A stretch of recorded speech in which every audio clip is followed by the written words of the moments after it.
Hello friends, welcome to my channel. వాళ్ళ చేపల కూర ఎలా చేసుకోవాలో చూసుకుందాం రండి. చేపల పులుసుకి కావాల్సిన ఇంగ్రీడియంట్స్ ఏంటో చూసుకుందాం రండి. ముందుగా సరిపడా 50 గ్రాముల చింతపండు, అది మెత్తగా పిసుక్కుని పులుసులాగా తీసుకుని వేసుకున్నాం. తర్వాత తరిగిన కొత్తిమీర, తర్వాత 2 ఉల్లిపాయలు, చిన్న చిన్నగా కోసిన ఉల్లిపాయలు, తర్వాత పసుపు, కారం, ఉప్పు, కొత్తిమీర, పచ్చిమిర్చి, అల్లం వెల్లుల్లి పేస్ట్. మేము 1 కిలో పెద్ద ఫిష్ తీసుకున్నాం. పెద్ద ఫిష్ని పెద్ద పెద్ద ముక్కలుగా చేసుకున్నాం. ఇట్లా కట్ చేయించుకోండి. తీసుకున్న చేప ముక్కల్లో ముందుగా ఉప్పు కలుపుకోవాలి. తర్వాత పసుపు, తర్వాత కారం. 1 కిలో ఫిష్ కాబట్టి మేము 4 స్పూన్స్ ఆఫ్ కారం వేసుకున్నాము. కారం, ఉప్పు, పసుపు చేప ముక్కలకు బాగా పట్టేటట్టుగా కలుపుకోవాలి ఫ్రెండ్స్. కలుపుకొని చేప ముక్కల్ని 10 నిమిషాలు పక్కన పెట్టుకోండి. పెట్టుకుని ఇంతలోపు స్టవ్ వెలిగించండి. వెలిగించి గిన్నె పెట్టి గిన్నెలో నూనె వేయండి. 1 కిలో ఫిష్ కాబట్టి మీకు తగినట్టుగా ఆయిల్ వేసుకోండి. ఆయిల్ బాగా కాగే వరకు ఆగాలి ఫ్రెండ్స్. ఆగిన తర్వాతే ఉల్లిపాయలు, పచ్చిమిర్చి వేసుకోవాలి.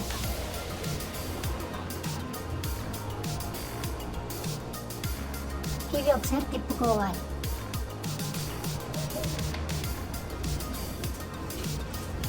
తిప్పుకుంటూ మీడియం ఫ్లేమ్ మీద వీటిని మగ్గనివ్వాలి.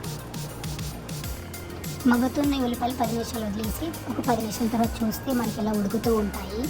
ఉడుకుతున్న ఈ ఉల్లిపాయలు, పచ్చిమిర్చిలో మనం ముందుగా తరిగిన ఉల్లిబొందు, కొత్తిమీర వేసుకుని కలుపుకొని మూత పెట్టేయాలి. పెట్టిన ఒక 10 నిమిషాలు తీసి మళ్ళీ చూసుకుంటే ఇలా ఉంటుంది. దీన్ని ఒకసారి తిప్పుకుంటూ ఉండాలి. తిప్పుకుంటున్న ఈ ఉల్లిబొందు, కొత్తిమీర, ఉల్లిపాయలు, పచ్చిమిర్చి ఆటల్లో మనం ముందుగా తయారు చేసుకుని పెట్టుకున్న అల్లం వెల్లుల్లి పేస్ట్ వేసుకుని తిప్పుకోవాలి. ఉడుకుతున్న మిశ్రమంలో మనం ముందుగా కలుపుకొని పెట్టుకున్న చేప ముక్కల్ని ఆ యొక్క అల్లం వెల్లుల్లి పేస్ట్, ఉల్లిపాయలు, పచ్చిమిరకాయలు, ఉల్లిబొందు, కొత్తిమీర వేసుకున్న దాంట్లో మనం ఈ చేప ముక్కలన్నిటిని డిప్ చేసుకోవాలి. చూసారా, అల్లం వెల్లుల్లిపాయ పేస్ట్ డిప్ చేసిన చేప ముక్కలు ఎంత ఎర్రగా కనిపిస్తున్నాయో. చక్కగా కారము, ఉప్పు, పసుపు చాలా అందంగా వాటికి పట్టి ఉన్నది. ఇప్పుడు ఉడుకుతున్న కూరని ఒక 10 నిమిషాల వరకు ప్లేట్ పెట్టేద్దాం.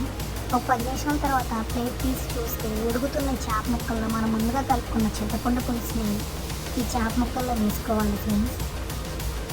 వేసుకున్నప్పుడు ఆ చేప ముక్కల్లోకి చింతపండు పులుసు వెళ్ళి మనకి ఎంతో టేస్టీ అయిన ఫిష్ కర్రీని ఇస్తుందన్నమాట. దీన్ని మనం పద్దాక స్పూన్తో తిప్పకూడదు. గిన్నె లిఫ్ట్ చేసి మనం తిప్పితే చేపలు విరక్కుని ఉంటాయి. చివరిగా దీంట్లో మనం కొత్తిమీరతో గార్నిష్ చేసుకుందాం. ఎంతో రుచికరమైన అందమైన చేపల కూర రెడీ అయిపోయింది. చివరిగా మనం దీని మీద మనం ఒకసారి తిప్పుకొని ప్లేట్ పెట్టేసుకుందాం.